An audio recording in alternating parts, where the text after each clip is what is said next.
नमस्कार दोस्तों, आज अपन पढ़ेंगे ताल वाद्य यंत्र। लास्ट आज अपना ताल वाद्य यंत्र, इसके बाद में अपने वाद्य यंत्र समाप्त हो जाएंगे। तो ताल वाद्य यंत्र को कहते हैं अवनर्द वाद्य यंत्र कहते हैं। अवनर्द वाद्य यंत्र भी इसे कहते हैं। क्या होता है ये वाद्य यंत्र? वो वाद्य यंत्र जिस पर चमड़ा चढ़ा करके बनाया जाता है वही वाद्य यंत्र क्या कहलाता है? अवनर्द। क्या चढ़ाते हैं? चमड़ा चढ़ाकर बनाते हैं। चमड़ा चढ़ाकर बनाते हैं, उस पर अपन चोट मारते हैं तो ध्वनि उत्पन्न होती है। और ऐसे वाद्य यंत्र क्या कहलाते हैं? ताल वाद्य यंत्र या अवनर्द वाद्य यंत्र कहलाते हैं। उसके बाद देखिए एक वाद्य यंत्र है ढोल। ढोल सर्वाधिक बजाए जाने वाला वाद्य यंत्र है। सर्वाधिक बजाए जाने वाला वाद्य यंत्र है। अपन ने जितने भी वाद्य यंत्र पढ़े और जो पढ़ेंगे उन सब में से सर्वाधिक बजाए जाने वाला वाद्य यंत्र ढोल ही होता है। ये गले में डालकर बजाते हैं और 12 प्रकार से बजाया जाता है। कितने प्रकार से? 12 प्रकार से। तो गले में डालकर बजाते हैं। कितने प्रकार से बजाओगे? तो 12 प्रकार से ढोल बजाया जाता है। कितने प्रकार से? 12 प्रकार से। तो ये है आपका ढोल। तो ढोल में आपने देखा सर्वाधिक बजाया जाता है और गले में डालकर बजाते कितने प्रकार से? 12। इसके बाद देखिए डमरू वाद्य यंत्र है। डमरू का नाम आते ही तुरंत भगवान शिव आ जाना चाहिए, क्योंकि भगवान जो शिव है वो डमरू रखते हैं, डमरू बजाते थे। तो भगवान शिव का वाद्य यंत्र है। अब भगवान शिव का वाद्य यंत्र, इसका मतलब क्या है? प्राचीन वाद्य यंत्र है। आजकल डमरू कौन बजाते हैं? भाई शंकर भगवान तो है नहीं कि वो डमरू बजाएगा। आजकल मदारी बजाते हैं। जब वो गांव में खेल दिखाते हैं उस समय कौन सा वाद्य यंत्र बजाते हैं? तो आपका डमरू वाद्य यंत्र बजाते हैं। ठीक है। उसके बाद देखिए ये जो डमरू वाद्य यंत्र है इसका एक छोटा रूप आता है जो बच्चे अक्सर मेले में खरीद के लाते हैं, उसे कहते हैं डुगडुगी। क्या कहते हैं? डुगडुगी। तो यहाँ देखिए ये किसका वाद्य यंत्र है? भगवान शिव का। भगवान शिव का है तो सबसे क्या हो गया? प्राचीन वाद्य यंत्र हो गया। ठीक है। आजकल कौन बजाते हैं? मदारी। मदारी कब बजाते हैं? जब खेल दिखाते हैं उस समय। जो छोटा रूप होता है उसे क्या कहते हैं? डुगडुगी कहते हैं। डुगडुगी। तो डुगडुगी क्या है? डुगडुगी है डमरू का छोटा रूप है, वही क्या कहलाता है? डुगडुगी कहलाता है। तो ये आपका हो गया डुगडुगी या डमरू वाद्य यंत्र की बात अपन ने कर ली। इसके बाद में है ताशा वाद्य यंत्र। ताशा को कहते हैं गम्मी वाद्य यंत्र कहते हैं। गम्मी। ताशा को क्या कहा जाता है? गम्मी वाद्य यंत्र कहते हैं। ठीक है। ताशा को क्या कह रहे हैं? गम्मी। गम्मी इसलिए कहते हैं क्योंकि गम के समय बजाया जाता है। ताशा है ताशा। ठीक है। ताशा जो वाद्य यंत्र है इसे गम्मी वाद्य यंत्र कहते हैं। ताजिया के समय बजाते हैं इसको। जब ताजिया निकाला जाता है ना मुहर्रम के अवसर पर, उस समय जो वाद्य यंत्र बजाते हैं तो वो ताशा होता है। अक्सर इसको मुसलमान जाति के लोग बजाते हैं। कौन बजाते हैं? अक्सर इसे मुसलमान जाति के लोग बजाते हैं। तो मुसलमान ताजिया निकालते समय कौन सा वाद्य यंत्र बजाते हैं? तो ताशा बजाते हैं। ताशा ताजिया के समय। कैसे याद रखोगे? ताशा कब बजाया जाता है? ताजिया। और ताजिया कब निकालते हैं? मुहर्रम के समय। कौन निकालते हैं? मुसलमान। और ये जो ताजिया होता है ये गम का प्रतीक होता है। तो ये कैसा वाद्य यंत्र है? गम्मी वाद्य यंत्र है। तो आपने देखा ताल वाद्य यंत्र किसे कहेंगे? तो ऐसा वाद्य यंत्र जिसमें चमड़ा चढ़ाकर बनाया जाता है। और इसी का दूसरा नाम क्या देखा था? अवनर्द वाद्य यंत्र। ढोल है सर्वाधिक बजाया जाने वाला है। कैसे बजाते हैं? गले में डाल के बजाते हैं। डमरू किसका है? भगवान शिव का। भगवान शिव का है तो सबसे प्राचीन है। कौन बजाते हैं? मदारी जाति, मदारी लोग बजाते हैं, खेल दिखाते हैं, सब बजाते हैं। ताशा अपन ने देखा तो कैसा वाद्य यंत्र है? गमी है। कौन बजाते हैं? मुसलमान का। ताजिया के समय या मुहर्रम के समय बजाते हैं। उसके बाद देखिए अगला जो वाद्य यंत्र है वो है डेरू। कौन सा वाद्य यंत्र है? डेरू वाद्य यंत्र। डेरू है गोगाजी जो है उसके भोपे बजाते हैं पढ़वाचन के समय। आप कह सकते हो गोगाजी की पढ़ के वाचन के समय जो है वो कौन सा वाद्य यंत्र बजाते हैं? तो डेरू वाद्य यंत्र बजाते हैं। गोगा जी की पढ़ के वाचन के समय बजाया जाता है। ठीक है। गोगा जी की पढ़ के वाचन के समय कौन सा बजा रहे हैं? डेरू वाद्य यंत्र बजा रहे हैं। बस इतना याद रखना। ऐसे याद रखो डेरू मतलब ढेरा कौन के पड़गा? गोगा जी के ढेरा पड़गा। ये कौन सा वाद्य यंत्र है? गोगा जी की पड़ के समय ढेरू वाद्य यंत्र है। अगला है मांदल, बहुत मोस्ट है मांदल।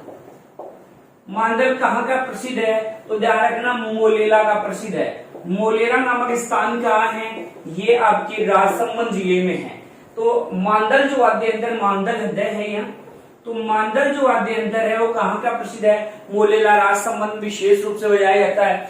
वैसे जो वाद्य यंत्र है भगवान शिव और पार्वती का वाद्य यंत्र माना गया है। भाई उस जमाने में मनोरंजन के साधन नहीं थे प्राचीन काल में, इसलिए भगवान शिव और पार्वती बेचारे बैठे बैठे क्या करते, इसलिए कौन सा वाद्य यंत्र बजाते थे? मांदल वाद्य यंत्र बजाते थे। मांदल वैसे किसका बना होता है? तो मिट्टी का बना हुआ होता है। किसका बना होता है? मिट्टी का बना हुआ होता है ये मांदल। तो ये आपका कौन सा वाद्य यंत्र हो गया? मांदल वाद्य यंत्र हो गया। तो मांदल जो वाद्य यंत्र है वो किसका बना हुआ है? मिट्टी का। किसका वाद्य यंत्र है? तो भगवान शिव और पार्वती का। अगला जो है नौबत वाद्य यंत्र है। नौबत, तो देखिए नौबत कब? तो नौबत जो वाद्य यंत्र है वो बजाया जाता है हेला ख्याल के समय। कब बजाते हैं? हेला ख्याल के समय। ऐसे सोच लो, हेला देने की क्या आ गई? नौबत। अब जब अपन हेला देते हैं तो आवाज कैसी होती है? अत्यधिक गंभीर होती है। तो इस वाद्य यंत्र की आवाज कैसी होती है? अत्यधिक गंभीर आवाज होती है। अक्सर जो मंदिर वगैरह होते हैं या राजा महाराजाओं के जो महल वगैरह होते थे उनमें बजाया जाता था। तो नौबत है, कब बजाते हैं? हेला ख्याल के समय इसको बजाते हैं, ठीक है। और आवाज कैसी होती है? आवाज इसकी होती है अत्यधिक गंभीर आवाज होती है इसकी। आवाज कैसी होती है? अत्यधिक जो गंभीर है वो आवाज होती है इस नौबत वाद्य यंत्र की। अरे हेला देने की क्या आ गई? नौबत। और जब अपन हेला देते हैं तो हेला की आवाज तो गंभीर ही होती है और काया गाया बड़गी रे, तो ये क्या है? गंभीर आवाज है, ठीक है। उससे याद रखो कि हेला देने की क्या आ गई? नौबत। जब हेला देते हैं तो आवाज कैसी होती है? गंभीर। तो अत्यधिक आवाज गंभीर होती है। वैसे अंडे के आकार का होता है, अर्ध अंडाकार। अंडाकार भी नहीं होता, कैसे होता है? अर्ध अंडाकार होता है। और इसमें क्या करते हैं? जो अंडा आता है ना, अंडा आधा अंडा होता है। और जो भैंसा आता है ना, पाडा, तो भैंसा जो होता है ना, भैंसा, उसका चमड़ा मंड करके बनाया जाता है। और इसमें लकड़ी की डंडियां लगी होती है, डोरियां इसमें बंधी रहती है, तो खींचने के लिए होती है डोरियां बोरियां। तो इसमें अर्ध अंडाकार होता है। और भैंसे की क्या लगी होती है? इसमें भैंसे की चमड़ा लगा होता है भाई, और क्या लगा होता है इसमें? तो ये है आपका नौबत। अगला वाद्य यंत्र है ढोलक। ढोलक में आपको इतना याद रखना है कि ढोलक कहाँ का प्रसिद्ध है? तो आपके नीमच का। नीमच कहाँ है? एमपी में, मध्य प्रदेश में है। और अलीगढ़ का प्रसिद्ध है। अलीगढ़ कहाँ है? तो अलीगढ़ यूपी में है। तो ये ढोलक जो है वो आपके नीमच का प्रसिद्ध है और नीमच के अलावा अलीगढ़ का प्रसिद्ध है। तो यहाँ पर देखा, एक तो डेरू देखा, तो डेरू गोगा जी की जो पड़ होती है उसके वाचन के समय। आपने मांदल देखा, मांदल मोलेला राजसमंद का भगवान शिव और पार्वती का वाद्य यंत्र था। किसका बना हुआ था? मिट्टी का। नौबत, तो नौबत आ गई हेला देनी। तो हेला ख्याल के समय आवाज कैसे होती है? अत्यधिक गंभीर, अर्ध अंडाकार होता है और इस पर भैंसे का चमड़ा चढ़ा करके बनाया जाता है। और ढोलक है वो कहाँ का प्रसिद्ध है? तो आपके अलीगढ़ का। और अलीगढ़ के साथ में कहाँ का प्रसिद्ध है? तो नीमच का प्रसिद्ध है। इसके बाद में खंजरी। देखो खंजरी जो होता है निर्गुण भक्ति के समय बजाते हैं। निर्गुण भक्ति के समय कौन सा बजाते हैं? खंजरी। तो देखो खंजरी है निर्गुण भक्ति के समय जो बजाया जाता है वो कौन सा बजाते हैं? खंजरी वाद्य यंत्र बजाते हैं। इसके बाद में डप। डप क्या होता है? शेखावाटी क्षेत्र में बसंत पंचमी के अवसर पर बजाया जाता है डप। तो देखो डप नृत्य कहाँ बजाते हैं? शेखावाटी क्षेत्र में बजाते हैं।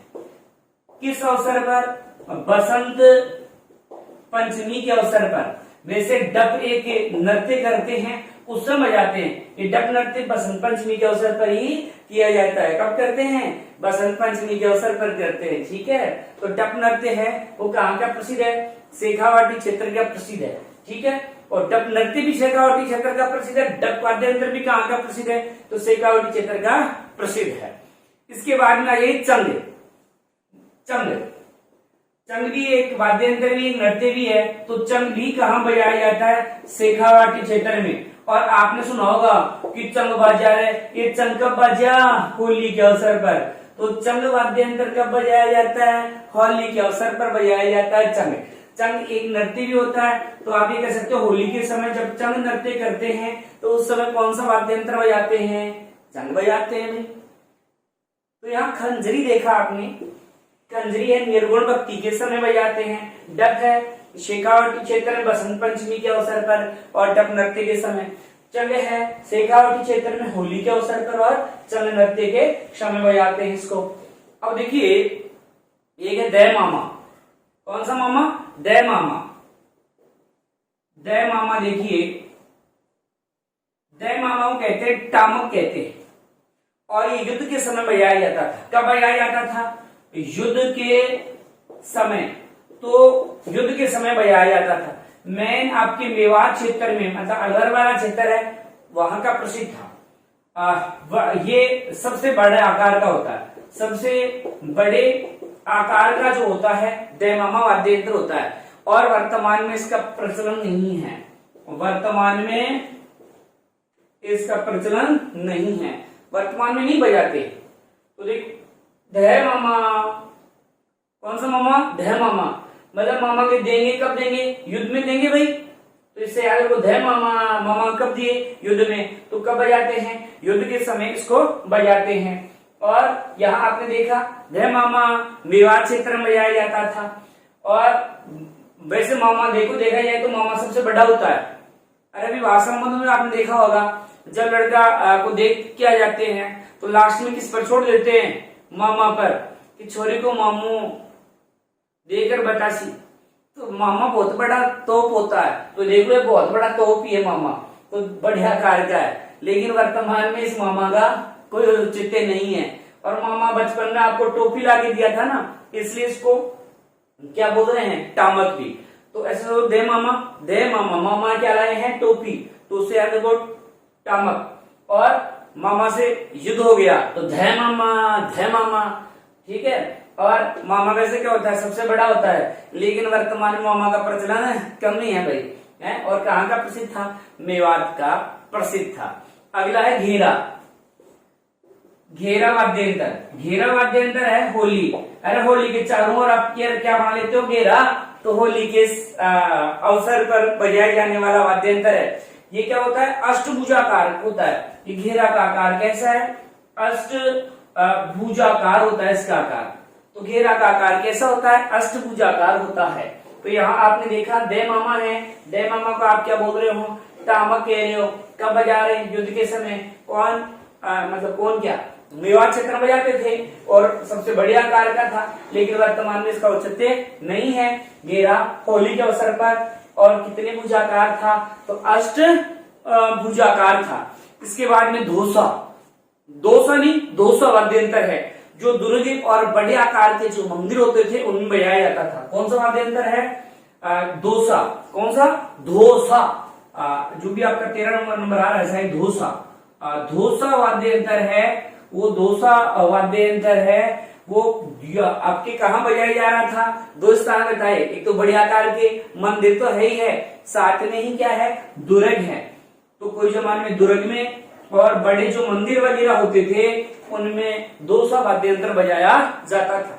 अगला वाद्य यंत्र है नगाड़ा। बहुत प्रसिद्ध है नगाड़ा भाई। नगाड़ा वाद्य यंत्र। तो नगाड़ा एक तो अग्नि नृत्य के समय बजाते हैं। कब बजाते हैं?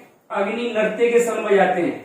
और याद करो सहनाई के साथ किस वाद्य यंत्र को बजाया जा रहा था? नगाड़ा वाद्य यंत्र को। और इसका जो आकार होता है सुपारी, जो सुपारी होती है ना आपके, उसके समान होता है। जैसे गणेश जी वगैरह बना लेते हैं सुपारी का, तो उसी के समान होता है। और शानदार क्वेश्चन है, नगाड़े का जादूगर किसे कहते हैं? तो रामकिशोर सोलंकी को क्या कहते हैं? नगाड़े का जादूगर। रामकिशोर सोलंकी या रामकिशन जो सोलंकी है वो क्या कहलाता है? नगाड़े का जादूगर कहलाता है। ठीक है। तो रामकिशोर सोलंकी को क्या कहते हैं? नगाड़े का जादूगर कहा जाता है। नगाड़ा कब बजाते हैं? अग्नि नृत्य के समय। अरे नंगे पांव करते हैं अग्नि नृत्य, इसलिए कौन सा वाद्य यंत्र बजाते हैं? नगाड़ा। और शहनाई के साथ जो बजाते रहते हैं वो भी कौन सा है, नगाड़ा है। कैसा आकार होता है, सुपारी के समान इसका आकार होता है। और रामकिशोर सोलंकी जो है वो इसके क्या है, प्रसिद्ध वादक है, इसलिए रामकिशोर सोलंकी को कहते हैं क्या, नगाड़े का जादूगर कहते हैं। अगला देखिए पखावज, ये भी मैन है, पखावज है। इसकी जो प्रसिद्ध कलाकार है पुरुषोत्तम दास है, पुरुषोत्तम दास जो है टंडन है, पुरुषोत्तम दास टंडन, रविन्द्रनाथ टंडन को जानते हो ना, उससे इसका कोई लेना देना नहीं है, ठीक है। तो पैप फॉर पखावज और पैप फॉर पुरुषोत्तम दास। तो पुरुषोत्तम दास जो टंडन है ना, उसके द्वारा कौन सा वाद्य यंत्र बजाया जाता था, पखावज। ध्यान रखना पखावज का दूसरा नाम पूछा हुआ भी है, पखावज को क्या कहते हैं, तो मृदंग वाद्य यंत्र कहते हैं। क्या कहते हैं इसको, मृदंग वाद्य यंत्र कहते हैं, पखावज को ही कहते हैं। आप देखिए इसको रावल और जो भवाई जाति के लोग होते हैं वो ज्यादा बजाते हैं। किस जाति के लोग, रावल और भवाई, ये मेवाड़ में होते हैं इस प्रकार की जातियां, तो मेवाड़ में बजाया जाता है पखावज। और बहुत ही शानदार क्वेश्चन है, ताल वाद्य यंत्रों में सबसे प्रसिद्ध जो होता है ताल में, तो ताल वाद्य यंत्रों में, ताल वाद्य यंत्रों में सबसे प्रसिद्ध होता है। ध्यान रखना सर्वाधिक बजाया जाने वाला मैंने ढोल बताया था, लेकिन सबसे प्रसिद्ध जो है वो कौन सा होता है, पखावज होता है। तो आपने देखा दोसा है, दुर्ग और बड़े आकार के जो मंदिर है उनमें बजाया जाता है। नगाड़ा जो देखा आपने अग्नि नृत्य के समय और शहनाई के साथ बजा रहे हैं, सुपारी जैसा आकार होता है। और रामकिशोर सोलंकी जो है वो प्रसिद्ध कलाकार है, इसलिए उसको क्या कहते हैं, जादूगर। किसका जादूगर कह रहे हो, नगाड़े के जादूगर। तो पखावज है, पुरुषोत्तम दास जी प्रसिद्ध कलाकार है, पखावज को मृदंग कहते हैं, ताल वाद्य यंत्रों में सबसे प्रसिद्ध है। और रावल और भवाई जाति के लोग हैं वो इस वाद्य यंत्र को क्या कर रहे हैं, बजाते हैं। तो यहाँ अपन कौन सा वाद्य यंत्र पढ़ रहे हैं, ताल। अब देखो ताल में ही अगला है माठ वाद्य यंत्र है। कौन सा है, माठ। माठ जो वाद्य यंत्र है वो बजाए जाते हैं बापू जी के जो पोफे वगैरह हैं वो पवाड़े गाते समय बजाते हैं। पवाड़े का मतलब होता है, पवाड़े का मतलब पवाली होता है, किसी वीर पुरुष की वीरता के बखान के लिए जो गीत गाते हैं वो पवाड़े कहलाते हैं। तो माठ वाद्य यंत्र जो है बापू जी के पवाड़े गाते समय बजाते हैं। एक है ढाक वाद्य यंत्र है। कौन सा है, ढाक वाद्य यंत्र है। ढाक आपके हाड़ौती क्षेत्र में विशेष रूप से बजाया जाता है, याद रखना पड़ेगा आपको। ये ढाक वाद्य यंत्र कहाँ बजाया जाता है, हाड़ौती क्षेत्र में। इसके बाद में देखिए कमर वाद्य यंत्र है। हाय रे तेरी पतली कमर, और ये पतली कमर कहाँ है, भरतपुर और धौलपुर में होती है। तो एक कमर वाद्य यंत्र भी है, ठीक है। आप पतली कमर से याद रखो कि भरतपुर धौलपुर वालों की जो कमर होती है वो कैसी होती है, पतली कमर होती है, इसलिए पतली कमर से याद रखो कि कमर वाद्य यंत्र जो है वो कहाँ बजाया जाता है, अलवर और भरतपुर में बजाया जाता है। इसके बाद में कुंडी, कुंडी वाद्य यंत्र। कुंडी वाद्य यंत्र है आपके सिरोही जिले में बजाया जाता है, गरासिया जाति के लोग बजाते हैं। कौन सी जाति के लोग बजाते हैं, गरासिया जाति के लोग बजाते हैं। तो ऐसे सोच लो कि सीरा है ना, सीरा, उससे क्या देखो, सीरा आ रहा है ना, सिरोही, सीरो सीरो, तो सीरा की क्या लगाया है, कुंडी लगा दिया है। तो कुंडी वाद्य यंत्र कहाँ का है, सिरोही का। जो गरासिया जाति के लोग हैं वो बजाते हैं। वैसे आपने देखा होगा मेवाड़ में जोगी वगैरह जो होते हैं वो भी इस कुंडी वाद्य यंत्र को बजाते हैं। और अगला वाद्य यंत्र है धूम धड़ाक। धूम धड़ाक वाद्य यंत्र होता है। ये धूम धड़ाक है, सहरिया जनजाति के लोग बजाते हैं। कौन सी, सहरिया। अरे शहर होता है, शहर में तो धूम धड़ाका ही होता है, शहर में क्या होता है, धूम धड़ाक होता है। इसलिए कौन सी जाति के लोग बजाते हैं, सहरिया जाति के लोग बजाते हैं। तो ये था आपका कौन सा वाद्य यंत्र, ताल वाद्य यंत्र है। इसके साथ वाद्य यंत्र समाप्त होते हैं। एक प्रश्न तो ये ध्यान में रख लेना कि वाद्य यंत्रों का संग्रहालय कहाँ है। तो वाद्य यंत्रों का संग्रहालय आपके जोधपुर जिले में है। कहाँ पर है, जोधपुर में है वाद्य यंत्रों का संग्रहालय। और इसकी स्थापना कब हुई, तो 1966-67 में की गई थी। तो वाद्य यंत्रों का संग्रहालय, वाद्य यंत्रों का संग्रहालय कहाँ है, तो आप क्या कहोगे, जोधपुर में है। इसके बाद में आपका एक महाराणा कुंभा हुआ है। महाराणा कुंभा कौन सा वाद्य यंत्र बजाता था, एक प्रश्न पूछा हुआ भी है। तो महाराणा कुंभा अगर पूछे कि कुंभा कौन सा वाद्य यंत्र बजाता था, तो वीणा वाद्य यंत्र है वो बजाते हैं महाराणा कुंभा। इसके अलावा अपना जयपुर का ऐसा कौन सा राजा है जिसने संगीत को संरक्षण प्रदान किया है? अगर आपसे पूछे तो सवाई प्रताप सिंह जो हैं, सवाई प्रताप सिंह ऐसे शासक हुए थे जिन्होंने संगीत को क्या दिया है, संरक्षण वगैरह प्रदान किया है। तो क्या कोई झालावाड़ का शासक भी ऐसा हुआ है जिसने संगीत को संरक्षण प्रदान किया हो? तो वो है महाराजा भवानी सिंह है। कौन सिंह है? महाराजा भवानी सिंह झालावाड़ के ऐसे राजा हैं जिन्होंने संगीत को क्या दिया है, संरक्षण प्रदान किया है। इसके साथ आपके वाद्य यंत्र समाप्त होते हैं, चैप्टर कंप्लीट हो गया है। अगर आपको इस चैप्टर समझ में आया है तो लाइक ठोकिए, नहीं आया तो डिसलाइक मारिए। चैनल को सब्सक्राइब कीजिए और अपने दोस्तों को सेंड कीजिए। जिस दिन 1000 सब्सक्राइब हो जाएंगे उसके तुरंत बाद में मैं डायरेक्ट आपको लाइव आकर के पढ़ाने लग जाऊंगा। इसलिए जल्दी से जल्दी कोशिश कीजिए ताकि 1000 सब्सक्राइब हो जाए। धन्यवाद।